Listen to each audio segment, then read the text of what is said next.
Hope I'm so mic'd up that this could come out in multiple. I'm not going to do any slides. For those of you who are familiar with Ubiquity, we do slides quite a lot.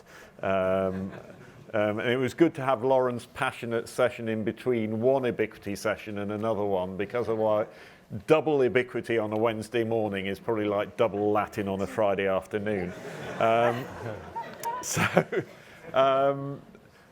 Just as Lauren's passionate about Made.com, I am passionate about this issue, and I was very grateful to be part of Martin Radford's sort of support crew on the 11 o'clock at night emails as we put the Mind the Gap report together.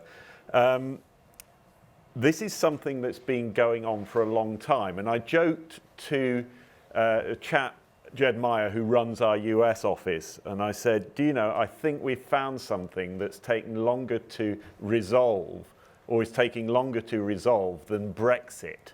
And he said, well, it's very interesting. And Jed's background is he worked at Nielsen, he was at Analect, he was at Google, and he's got a background of 25 years in research. And he said, actually, this topic first came up when my daughter was born. And I said, how old is she? He said 17. So I do think that there are a couple of things that are really important here. Firstly, we have been talking about access to data for a little while. I'm mindful of Ronald Reagan when he said, Mr. Gorbachev, pull down this wall.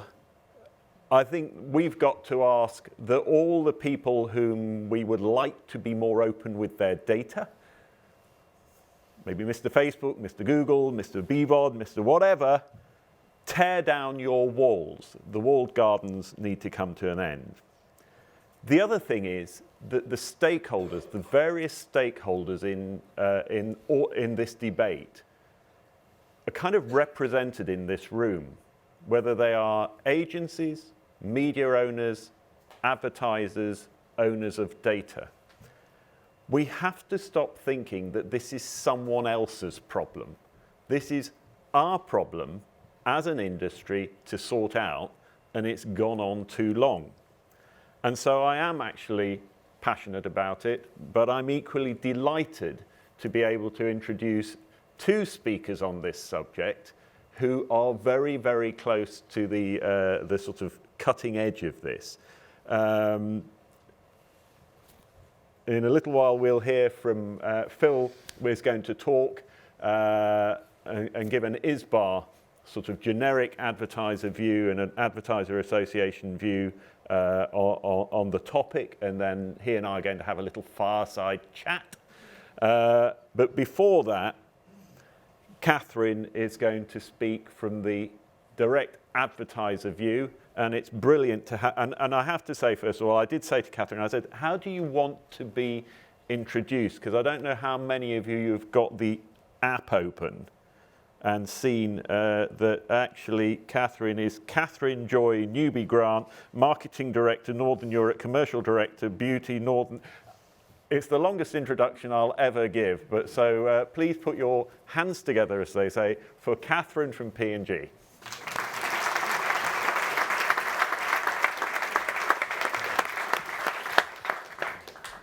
Thank you. So hello, everyone. Just in case someone in the audience is wondering where I got my dress from, it's not as beautiful as Lauren's, that is for sure, but it came from Bowden. So I am equally passionate about this topic as Andrew, and you will see as Phil. And you may have heard my Chief Marketing Officer, Mark Pritchard, actually talk last month at the World Economic Forum about the need for us to create a responsible media supply chain for now and for 2030. And today, I think those words are more pertinent as we reflect on meaningful cross-media measurement. The revolution that actually Christian and Martin touched on that we've seen over the past 25 years, and the disruption that digital and data technology has brought is quite unbelievable. We've seen creativity expand. We have seen access to information, products, services become instantaneous. And we've seen people connected in ways that we never thought possible. However, with every revolution, it does come with its challenges and its dark side. And this is why we really do need to create a media supply chain that is fit for purpose. We need to create it in a way that is safe, that is efficient, that is transparent, that is accountable, and that is properly moderated for everyone, especially for the consumers that we collectively serve. And P&G has and always will be a very consumer-facing company. And that's what I really, really want you to remember is at the end of this chain is the consumer. And we have to make a change because it's not only the right thing to do, it's actually a business imperative for us all. As Mark shared in Davos, transparency is a critical pillar of creating this media supply chain. And it's why over the past 5 years, P&G has been really pushing this. We've been on a journey that started with actually years and years of investing more and more into digital with very little visibility and very little transparency. And in the end, we had had enough. And we called for change. We called for industry-wide change to actually drive digital media transparency. And I think we would say we've seen huge progress, and I would hope that everyone in this room feels we've seen huge progress. And that's why actually we need to raise the bar much, much further.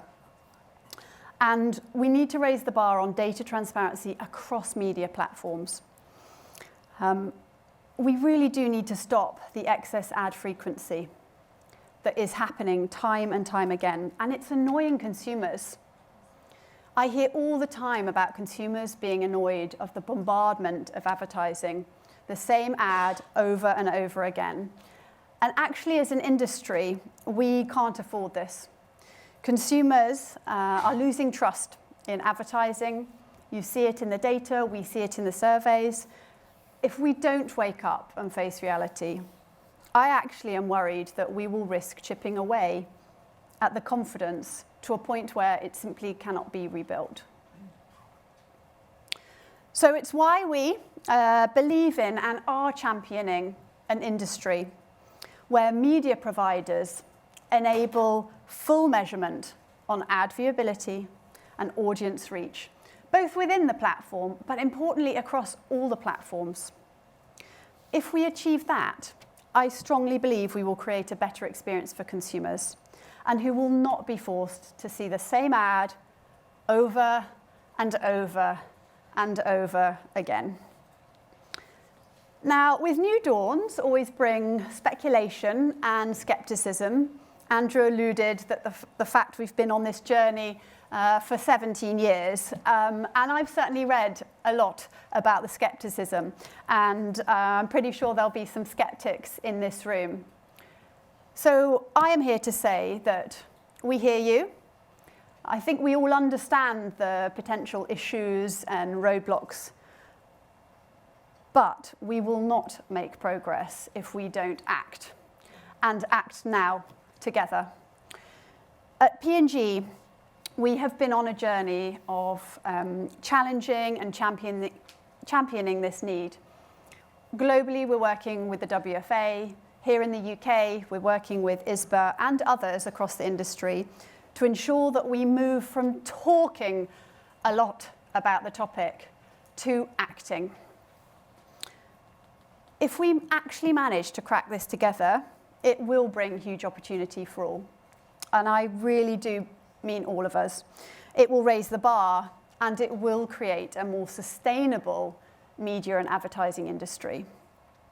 As we look to the future, I think we need to elevate beyond competitive advantage. We need to collaborate together to see the change that we need to see for all of us to survive and thrive. To be clear, when I say all, that means advertisers, agencies, broadcasters, digital platforms, and measurement providers. It will take all of us.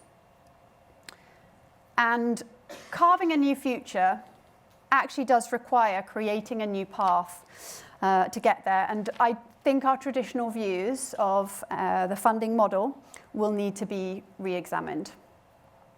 And please have no fear. As advertisers, we will not be seduced by simplified data. We will not get to a place where duration and context no longer play a role. We are acutely aware that there's a dramatic difference in the effectiveness of each media, particularly as we heard earlier from Ubiquity about attention. The frustration today is that there's no way actually to evaluate the whole, and we risk going too far down the road of eroding our industry as a result. And you can see it already starting to happen today. As advertisers, we need granular data on viewability, duration, impressions to allow us to effectively evaluate the media.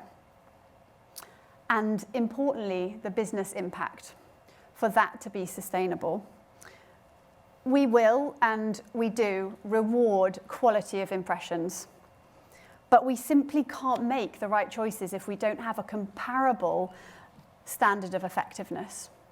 We know all impressions are not equal, but we do need to see across the platforms to be able to compare. Something Mark actually said in Davos really stuck with me and feels very relevant for today. And he always has such a way of speaking, far better than my own, so I'm going to steal his words and share them here. He said, "It's time to use our collective intellectual firepower to chart the course for a different future." So I stand here today asking each one of you, please, together, can we be a force for good, as well as a force for growth, that our industry needs. It needs it now, and it will need it into 2030 and beyond. So with that, I'm going to hand over to Phil Smith, Director General of ISBA, who's actually going to share the details of the vision, the success to date, and the work still to be done that we have collectively built and support here in the UK. Thank you.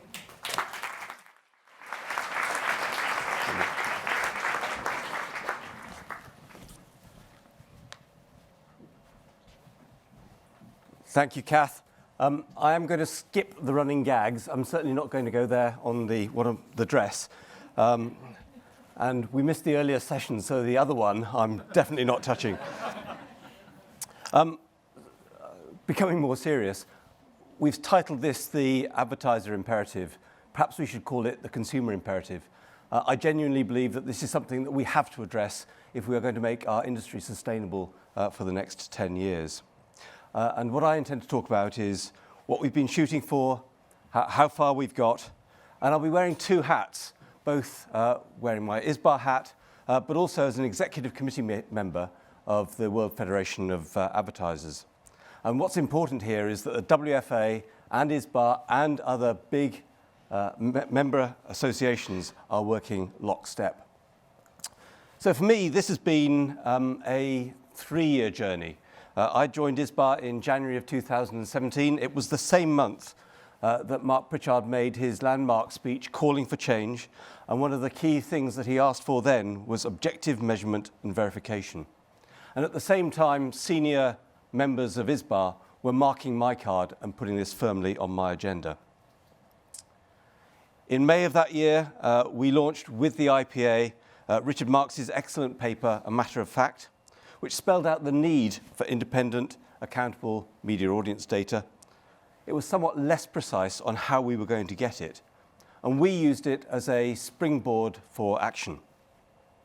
We leant closer to the existing JICs and the other bodies, and we also took an approach that said, how would we do this with a clean sheet of paper?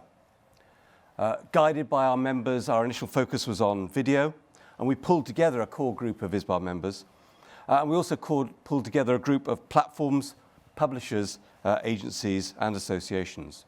We joined the MRC in the States, we had informal discussions with the JICs, and we formed a project team. In parallel, by which I mean the WFA, published our media charter in 2018, and one of its 8 demands was impartial third-party verification and measurement. So if I fast forward to the spring of last year, spring of 2019, the WFA agreed to create a global set of principles for cross-media measurement. Had the active participation of a core group of associations in the US, in France, Canada, Germany, and of course here in the UK, and with advertiser members who stepped forwards. And the initiative was backed and supported by agency groups and platforms with the involvement of broadcasters and with the MRC. The stated aim was simple: to speed up the implementation of more consistent measurement without having to invent a separate solution for every market. And work on the global principles is now nearing completion underneath 4 headings, which you can see here. Standards and metrics, which is one of the gritty ones. Pipework, by which we mean the measurement infrastructure. Privacy, increasingly key here in Europe, or can I say Europe these days? And governance, of which funding, the question of who pays, is a key subset. So here in the UK, based on our prior experience, we've set out to build a consortium to turn these principles into a practical application. Our intent is to be truly cross-industry, with advertisers and agencies on the buy side, plus publishers, platforms, and broadcasters on the sell side. To be globally aligned, with the WFA leading on principles around measurement, privacy, technical architecture, but with the national associations reflecting local dynamics and market needs and establishing governance. And with the UK as at least one of the lead programs with global sponsors like P&G to inform other markets. And we're building to scale, by which I mean not just global expansion, but also focusing on a day one solution with potential to extend across media and other metrics, and keeping the balance right between moving fast and staying aligned. We named our project Origin, and we announced our intent in November of last year. The consortium has come together in its steering group, and with ISBA and the IPA are Amazon, Facebook, Google, the Ozone Project, Snap and Twitter, and now broadcasters are also directly engaged. Origin's advertiser group has been expanded from ISBA's original core group, and this more closely mirrors the WFA's member group, and it brings in a broader range of industries and business models. So what's our global aim? It's to create a common measurement framework, to enable data sets for planning and reporting, and to ensure that our approach is privacy safe and meets JIC principles. Here in the UK, Project Origin's goal is to evolve an approach which is specific to our market, to develop go-to-market governance and a funding plan, and at the same time to maintain an approach which is consistent with other markets.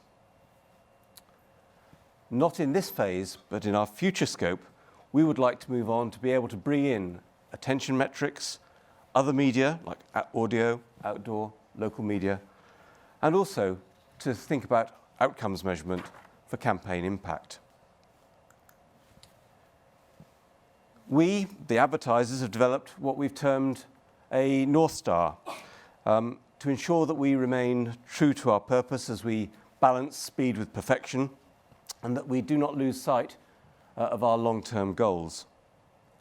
At root, this is all about better planning, execution, and evaluation of messages across all media.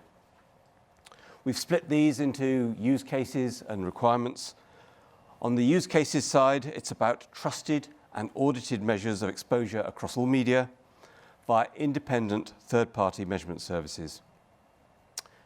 It's about like-for-like metrics that are comparable in terms of time spent and viewability. And lastly, and critically, it's the ability for marketers to interrogate campaign delivery across different measures and definitions, especially in the case of video duration, as Kath rightly pointed out just now. On requirements, our intent is to be advertising specific in our focus, to be able to support cross-media reach and frequency planning and campaign evaluation. At a minimum, we intend to report what we've called digital plus video. That's looking at both current and future digital display formats, and to treat all impressions in scope. And last but not least, to be privacy safe and built for the future. We've thought about this in terms of 5 building blocks or product components required to create value, moving towards this North Star. First, it's about a consistent way of ingesting census data from individual participants in a compatible form. Then it's about a way of bringing that census data from multiple participants together in a privacy-safe environment. Then the calibration of this census data in combination with data from a panel. Then independent quality checking and audit. And finally, a means of surfacing that data, bringing it to life in a form that can be manipulated by advertisers, agencies, platforms, and publishers. Our plan to deliver this breaks into 3 main phases over the coming months, with a graduation of commitment and financial commitment towards a final offering. We're approaching the end of phase 1. We're finalizing that work on the WFA global principles. We're mobilizing the support of supply and buy-side partners, settling on the scope and technical architecture aligned with the WFA, and agreeing funding and governance for the next major stage, in which we intend to build the case for launch and then commit to form a venture, where no form of governance or funding model is being ruled out. In that stage, we'll be designing, building, and proving out the integration of auditable census data and specifying at a high level the approaches to panel calibration and the surfacing of data for users. Then comes the issuing of RFPs as needed, and the final stage focuses on a successful beta launch and building out that product roadmap towards the North Star, as well as refining the funding and governance model. And before I invite Andrew back up for my fireside chat or grilling, I wanted to pick up Kath's point about the need for proper evaluation of media value and effectiveness. I've been quite a fan of the work done for ThinkBox by Game Theory and Ubiquity, and more recently the work that's come through from Mediacom as well, that backs up their demand generator. And it seems I'm not alone. Here's an investor community comment on cross-media measurement's beneficial impact for linear TV. I'll let you read it for yourself. And that's before you acknowledge the accelerating pace of change in broadcast business models themselves, from linear TV towards targeted, programmatically driven future, and towards platform entities. We too are acutely conscious that there have been several attempts over a period of time to crack this problem. This is a problem, as you've heard, that will be cracked. And I hope that we can do it here in the UK before somebody else does. You've heard today the strength of the advertiser commitment, and I genuinely think that we are well poised to make a breakthrough. Thank you.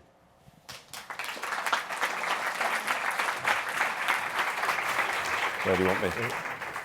I think we'll stay here because in a surprise move, Derek has looked at the clock gone very pale and said, we really need to move things through. So rather than the sit-down fireside chat, which lacks a fireside in any case, quick question, it's sort of more a stand-up buffet rather than the sit-down Speed dinner. dating. Yeah. So a quick question from me, and then I'll turn the sort of microphone over to the gathered audience. You've talked about the plan and the North Star. When are we going to land on the moon, in your view? We would like to see something in market in 2021. Right. I think 2020 is the year when we do all of the foundation work to build a commercial entity, to work out the funding, governance and technical issues. We would hope, issuing RFPs during the course of this year, but building panels, as you know, takes a bit of time. It's a realistic goal, I think, to be out there in 2021, in a beta launch at least. So this time next year, hopefully, something to talk about. You heard it here. You heard it here. Right. Austin, first question. Okay, so, Mostyn Goodwin from OCNC. I think all that makes loads of sense sitting from the advertiser point of view and is clearly well thought through, well-meaning. I guess thinking from the media owner point of view, if you get them on board to open up their data, everything becomes a lot easier, and you could expect some are notoriously bad at doing that. How do you actually get the media side of the equation to play ball, contribute positively, and share their data in an open way? Well, did you all get the question? Yep, good. So it's how do we get the media side of this to come on board? Well, I think the first thing to say is we do have already a substantial amount of backing from the platform and the digital side of the fence, and this is to some extent a response to what advertisers have been asking for some time, and a recognition of the consumer imperative. You've heard also that we are engaging actively with the broadcast community as well. But I think one of the things that we acknowledge as we look at this is that old JIC models, which are based on one medium selling itself against another medium, will not be a sustainable way of thinking about this for the future.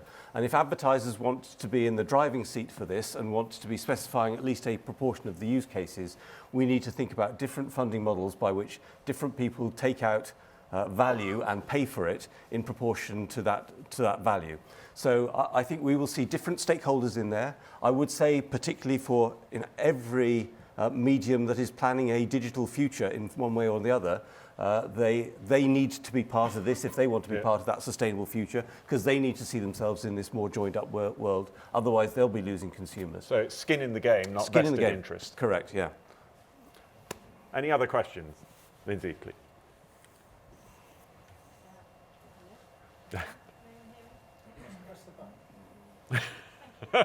Open the box. Ask away. We'll. Lindsay Clay from Thinkbox, and apologies already, Phil, because I'm sure you've answered this question before. How do you resolve the fundamental tension at the heart of this, which is the participation of the huge tech platforms and I would say particularly Facebook, their history of appalling data abuse, mistakes, wrong data coming out, and also their lack of willingness to open up their systems to third-party auditors. It feels like this can only work with a heavy degree of probably funding and participation from them. So you're sort of enthralled to them. How do you make sure that you're getting well, look, credible? So just for the. Yeah, sure. How do you get the platforms, the big data players, to play ball effectively? Well, this is what advertisers have been calling for some time. And the fact of the matter is we do have big platforms, you saw them on the chart, coming forward and willing to subject themselves to the JIC principles of independence and auditability. One of the big challenges in this that we are facing from a technical point of view, and we've got big brains working on this right now, is how do you do that in a privacy-safe way?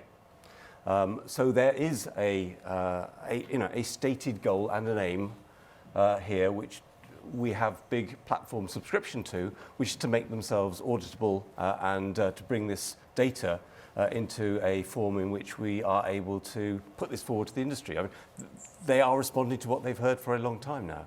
To say that we are enthralled to them, I think, is the wrong way to think about this, because we are building this with multipartite support. And we do want to make sure that this is not just a platform and a digital play, but one that brings in other forms of media as well, and particularly broadcast media, where, as we've seen earlier, there's a huge case to be made for the value of duration-based metrics, which need to be brought into this as well. So I think one thing to say is, this is not going to be a race to the bottom when it comes to lowest common denominator metrics, and everybody gets that, and the big platforms get that as well. And the value of viewability, duration, quality and context, I certainly think is something that will come out as a result of this. Any other questions? One? Oh, No. I'm being wrapped up. Well, we're being wrapped up. So thank you, Phil. Thank you, Kath, earlier. Thank you.